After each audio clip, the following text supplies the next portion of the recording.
My parents took me to court for buying a house. Yes, my own parents, and yes, my own house. One minute I was holding the keys I'd spent 6 years saving for, and the next I was staring at legal papers with my name printed like I was a criminal. When I asked why my father didn't even hesitate, he looked me dead in the eye and said, "That house belongs to your sister." I thought that was the part that would break me, but it wasn't. Because what happened after, that was the moment everything snapped and nothing in my family stayed the same again. My name is Eloise, and for most of my adult life, I thought the simplest way to keep peace in my family was to stay quiet, work hard, and never ask for more than what I earned myself.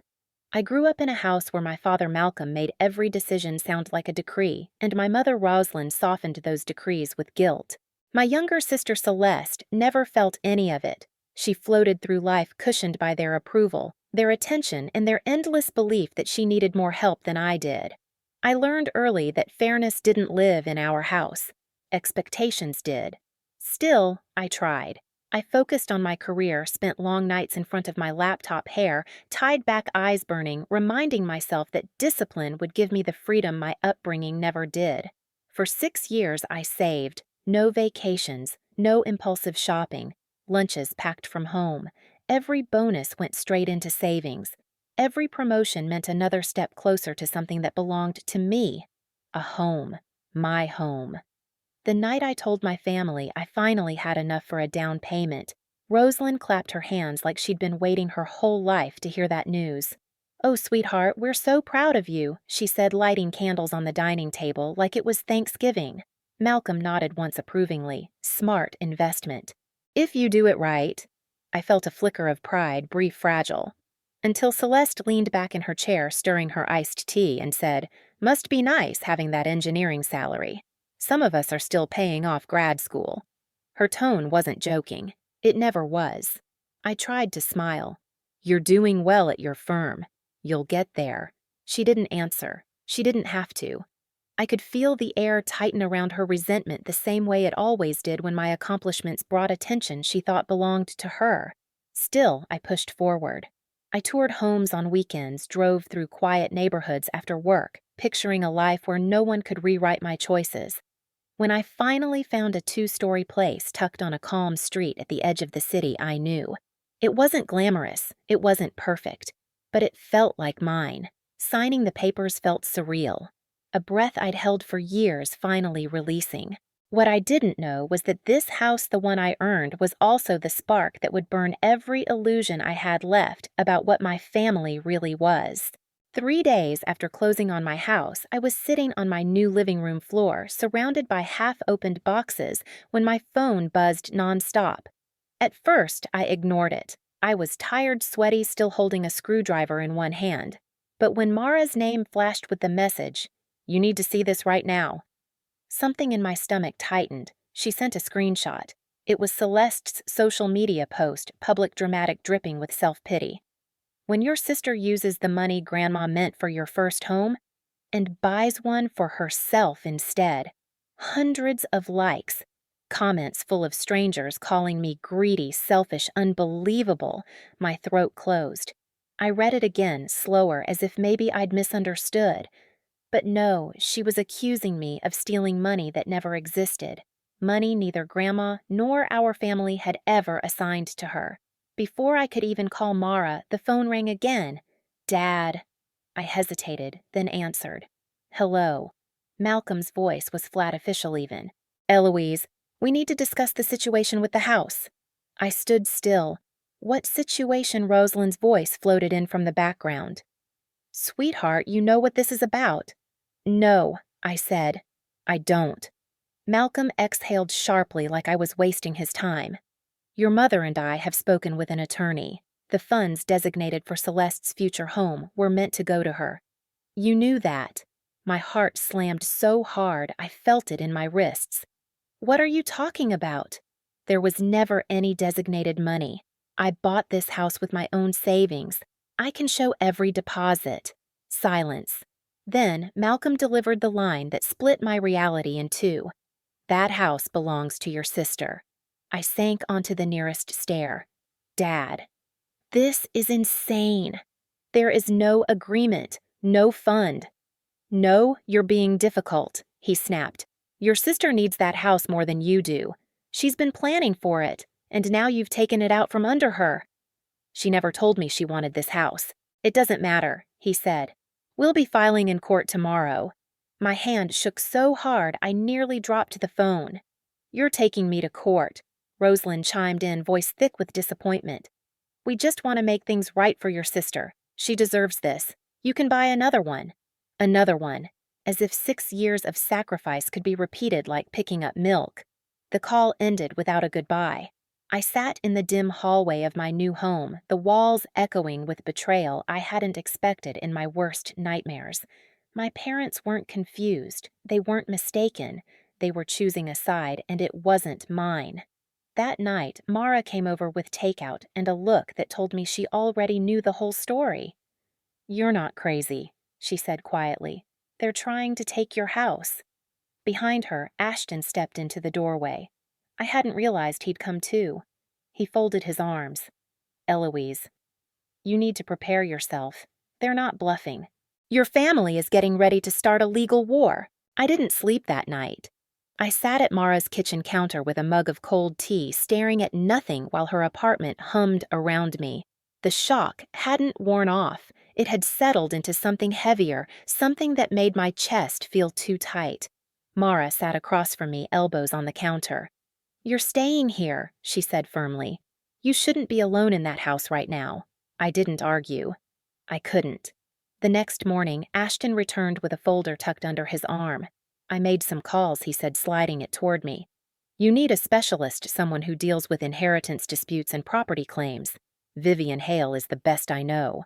I blinked at him. Inheritance. There is no inheritance issue. He gave a humorless smile. Your parents are trying to create one. Vivian met us that same afternoon in her office overlooking the city glass walls, soft lighting, everything sharp and composed like her. She listened quietly while I explained everything from Celeste's post to Malcolm's threat. When I finished, she leaned back in her chair. Their claim sounds fabricated, she said. But weak cases can still create damage if not handled properly. We'll need statements, payment records, anything showing your house was bought strictly from earned income. I have all of it, I said. Every transfer, every savings log. Good. Vivian tapped her pen. Now, we need witness accounts. Who knew the inheritance was split equally? My breath steadied for the first time in hours. My Uncle Raymond and my Aunt Miriam. Contact them, she said. We need their statements as soon as possible. Raymond answered on the second ring. Eloise, sweetheart. I heard something was going on. When I told him, he didn't even hesitate. Your grandmother would be furious, he said. I'll sign whatever you need. Aunt Miriam's reaction was quieter but heavier. I always feared this could happen, she said. Your father. He asked your grandparents to change the will, to give more to Celeste. They refused. He never accepted that. She paused. If you need me, I'll testify. Piece by piece, the truth formed a shape I could finally see. This wasn't sudden. It wasn't about me. It was the culmination of years of unspoken expectations, years of Celeste being promised things that were never hers. But the worst came 2 nights later.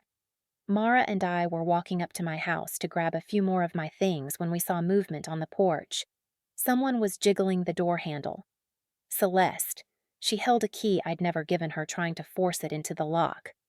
What are you doing? I shouted. She jerked back, startled. I thought I could just look around. By breaking in. It's going to be my house anyway, she snapped. That moment changed everything. Vivian called it what it was, attempted unauthorized entry. Evidence. And suddenly the fear I'd been drowning in shifted into something steadier, something sharp. They wanted a legal war fine. They'd get one. The courthouse smelled like old paper and disinfectant, sharp, sterile, nothing warm about it. As I walked down the hallway beside Vivian, I felt every beat of my heart like it was echoing off the walls. My palms were cold, my breath uneven. I wasn't scared of losing the house anymore. I was scared of facing the people who raised me and realizing they weren't the same people in my memories. Malcolm, Rosalind, and Celeste were already seated at the plaintiff's table when we entered. Malcolm straightened his shoulders the second he saw me, as if preparing for battle. Rosalind looked away. Celeste stared at me with a mix of entitlement and simmering resentment, like I was the one who had betrayed her. Vivian touched my arm gently. "Stay steady. Remember, we aren't here to fight feelings. We're here to present facts." When Judge Evelyn Carter entered the room, fell silent instantly. She had the kind of presence that made you sit up straighter without thinking. Confident, composed, done with nonsense before it even started. "Let's begin," she said. Bernard Langford, my parents' lawyer, rose first. "Your Honor, this case concerns a verbal family agreement regarding inheritance distribution, an agreement that Miss Eloise violated when she purchased a property using funds intended for her sister Celeste. Verbal agreement." My stomach twisted. He continued. "Our position is that the house Miss Eloise acquired was meant for Celeste as per long-standing discussions within the family." Vivian didn't move, didn't flinch. She simply waited for him to sit, then rose with all the calm confidence of someone holding a royal flush. "Your Honor," she began, "the plaintiffs claim a verbal agreement that has no witnesses, no documentation, and no mention in the legally executed will of the deceased grandparents. Meanwhile, the defendant has provided detailed payment records confirming that every dollar used to purchase her home came from 6 years of earned income." Judge Carter nodded. "Proceed." First, Bernard called Malcolm to the stand. My father took a breath and faced the courtroom like a man finally getting the respect he believed he deserved. "My mother always wanted Celeste to have help buying her first home," he said. "It was understood. Eloise knew this." I clenched my jaw. Vivian placed a hand on my arm, grounding me. Bernard's next witness was Rosalind. Her voice trembled just enough to seem sympathetic. "We aren't trying to hurt Eloise," she said softly. "We just want what was promised to Celeste. Promised." Another word with no backbone. Then Celeste was called. She smoothed her skirt and gave a shaky breath, performative, careful. "I've been saving up for years," she said, "but I don't make as much as Eloise." I thought she understood the house was meant for me. Bernard put a comforting hand on her shoulder as she stepped down. Of course he did. Then it was Vivian's turn. She stood spine straight, eyes sharp. "Your Honor, we would like to call our first witness, Raymond Hale." Uncle Raymond entered the room with the steady dignity of a man who had nothing to prove. He took the stand and spoke clearly. The will was split evenly. No conditions, no special promises. I was in the room when it was read. Bernard tried to challenge him, but Raymond didn't budge. Next came Aunt Miriam. She moved slowly, but her voice was firm. "Malcolm asked our parents to change the will to give Celeste more," she said. "They refused. They believed in fairness." The courtroom went still. Rosalind looked down. Malcolm's jaw tightened. Vivian thanked Miriam gently before calling me to the stand. As I sat, the microphone felt too close, too loud, but speaking the truth felt like oxygen. "I saved for 6 years," I said. "I can account for every dollar." No inheritance money was used. Vivian handed the judge a neatly organized packet. "These are the statements documenting 6 years of deposits, payroll, income, and savings transfers." Judge Carter flipped through the pages with a keen eye. "Noted." Then Vivian said, "Your Honor, we have one more matter to address. 2 nights before mediation, Celeste attempted to enter the defendant's property using a key that did not belong to her. Celeste's head snapped up. I wasn't breaking in, I just wanted to look. Vivian didn't even look at her. A neighbor recorded the attempt and called the police. We have the report here." She handed it up. The defendant did not pursue charges, but it demonstrates a belief held by the plaintiffs that they were entitled to the house regardless of legal ownership. Bernard stumbled. That has nothing to do with it has everything to do with entitlement," Vivian said calmly. "And the core of this case." Judge Carter held up a hand. "Enough." The courtroom stilled under her gaze. "I've reviewed the materials," she said. "The will was equal. There is no evidence of any financial arrangement assigning funds specifically to Celeste, and the defendant's purchase was made entirely from her own earnings." She paused, letting the air thicken. As for the attempted entry, that escalation is deeply concerning. Celeste's face blanched. I hereby dismiss the case in its entirety. A sharp bang of the gavel sealed it. With prejudice, Judge Carter added, voice firm. The plaintiffs are barred from refiling these claims. My breath rushed out of me, not like relief, but like something heavy lifting off my chest for the first time in months. Rosalind covered her mouth, stunned. Malcolm's eyes flashed with something dark: anger, disbelief, wounded pride. Celeste burst into tears. When we stepped into the hallway, Malcolm stormed after us. "This isn't over," he barked. "We're still family." I turned to face him fully for the first time. Family doesn't take each other to court over lies. Family doesn't try to steal what someone else worked for. You chose this. Rosalind reached for my hand. I stepped back. "I don't want to fight," she whispered. "You already did," I said. "And you lost." Celeste sniffled. "I just thought it was supposed to be mine." "It never was," I said softly. "But you never wanted the truth. You wanted whatever you were promised." For the first time, she looked uncertain, almost small. Vivian stepped beside me. "We're done here," she said calmly. And we were. As we walked away, I didn't feel triumphant. I felt steady, whole, free.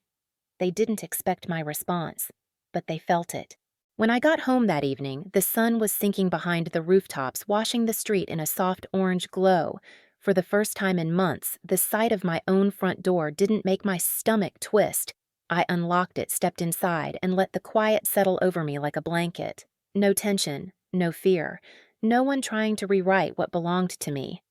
Mara arrived first, carrying takeout and grinning like I'd just won a championship.